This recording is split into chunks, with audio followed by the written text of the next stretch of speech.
Words are important in the law. It's also important what technologies we build and how we deploy them. And that's important in the Australian context when we are building launch facilities, launch vehicles, vehicles that are capable of going to the moon. We actually have some private lunar missions being developed quietly in the background that people may not even know about. Constellations of satellites, moon mining exploitation missions also being planned in Australia. All these are absolutely interesting technically, interesting from a legal point of view, interesting from a security point of view, and also interesting from an ethical point of view, which is yet another segue to our last speaker on this panel, Reverend Dr. Nikki Coleman, who is a military ethicist. So what a perfect way to close this panel. And she is also a chaplain based in Canberra, and she spends her days advising, thinking, dreaming about the ethics of in space and military space ethics, military ethics, in which she has a PhD. But looking forward to hearing more from you, Nikki. Thank you.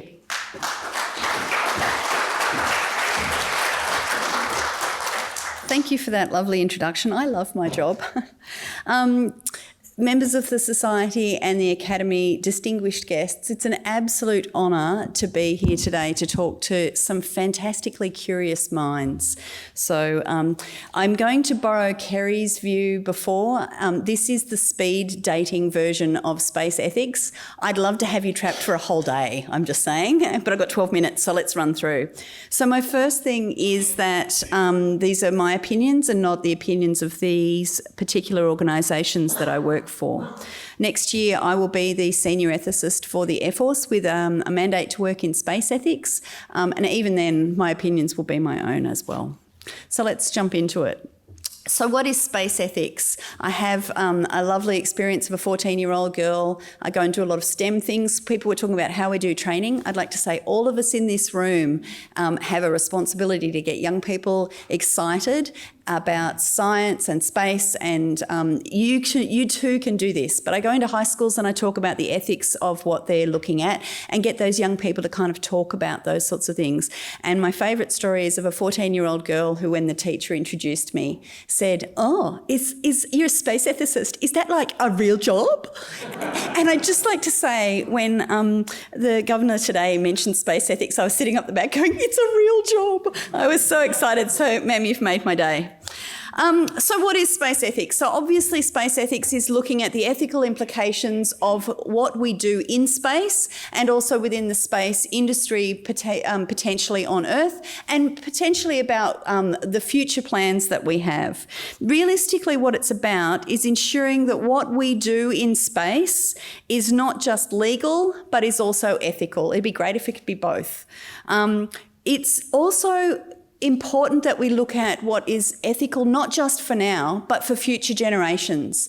So when we were talking about going to Mars earlier, when Megan was talking about that before, I was really excited because there's actually a conference in Adelaide in a couple of weeks' time looking at radiological protection and going to Mars. They've got a whole day talking about radiological protection and going to Mars, and they've got me coming in to talk about the ethical implications around some of those things. For example, around genetic changes that happen to people potentially in space. So it's about our future generations as well. A second example which has been discussed today is space debris. Now, I'm sure you are all concerned about climate change and the problems that are associated with that on Earth, and it's an awful situation that we actually need to work on now. That keeps many people in the world up at night. You should also be awake worrying about space debris, let me tell you. Much of our lives revolve around the use of satellites, particularly in low Earth orbit. And one of the concerns around space debris is that we will get to something called the Kessler syndrome, which is a cascade effect of many different accidents or potentially formed on purpose, and that there is a concern that might actually make that entire area of Earth not able to be used. The idea of Elon Musk putting 40,000 CubeSats up keeps me awake at night. So something to keep. I'm an optimist and I'm just leaving these with you. So one of the other areas that we've talked about today is Earth observation. So it was great that the example of Planet was given. They do some really interesting work. So they actually map the Earth, take photos of the Earth every 24 hours, and they make those images available to humanitarian groups, for example, who can track when refugees are being moved or when there's problems with particular crops, and for example. They do a wonderful job. However, they are in the process of making money, and I once asked them some really awkward questions such as, will you sell your data to anyone? And they were like, well, we've got to make money. Of course we'll sell it to anyone. I'm like, okay, let me put the ethicist hat on for a moment. Would you sell it to a rogue nation who wants to invade Australia? And they were like, oh, well, we'd have to think about that. Okay. Would you sell it to the drug cartels who want to try and work out from looking at mapping data about how their competition is actually moving drugs around in another area? One of the concerns that I have is that we talk about space being available for all, and I think that's actually a really noble aim, but there are actually some groups that we actually don't want to have easy access to space and potentially use space in a nefarious way against us and potentially against future generations as well, which leads me to my next really happy slide. So a lot of my research is on space terrorism, and let me tell you, I would not recommend this as an area of research to go into, because every time I fly to America, I am randomly selected when I go through the security line. I would not recommend it. But myself and my team have looked spent far too much time looking at how nefarious groups, whether they be non-state groups such as ISIS or whether they be rogue nations, who could actually use space against us. We rely on space for so much of our lives, for communication, for navigation, for financial markets, for food distribution systems. If those things went, if we lost low Earth orbit and we lost the use of those satellites, our lives would go back to the 1950s, and a lot of you might remember that better than me. But it actually would have a huge impact on a very large number of vulnerable people in society.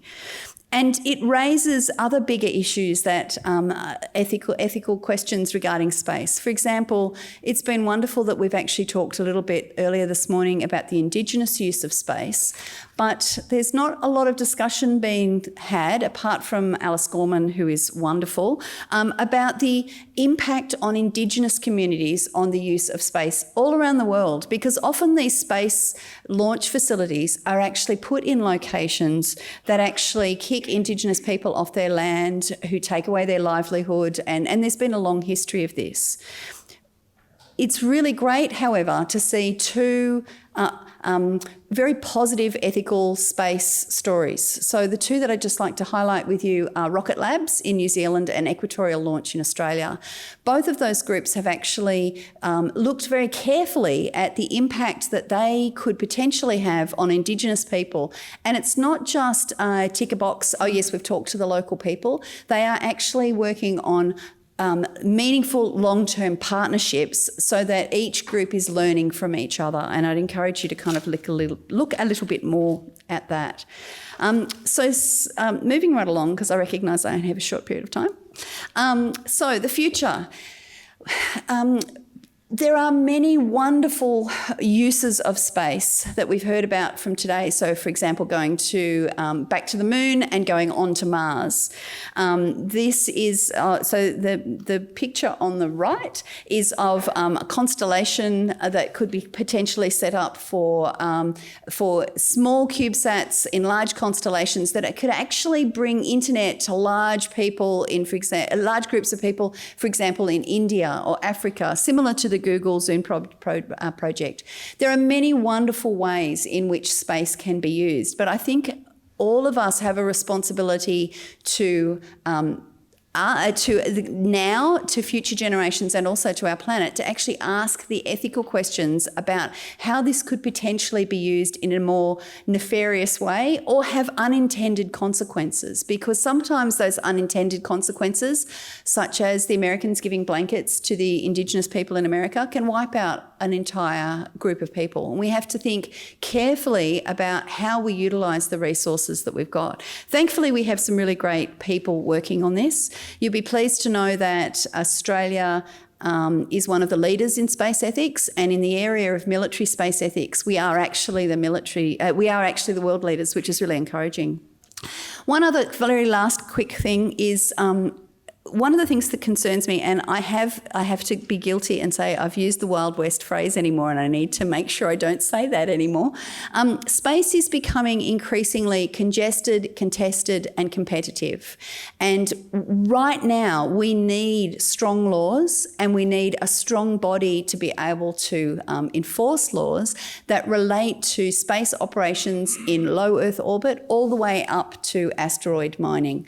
There are huge ramifications if we get this wrong. So just recently there was an Israeli company who's put something on the moon, accidentally crashed it into the moon, but it actually had organisms in amber, but organisms called water bears, which are actually able to survive in these sorts of environments. Obviously, that they hadn't actually told anybody that that was on their payload. They added this as a secondary payload to another another launch. And this is my concern, is that we have laws, but we need to ensure they're actually enforced, not just so that we can have red tape and bureaucracy and give bureaucrats jobs, but so that we can actually make the environment here on Earth and in space safer for now and also for future generations.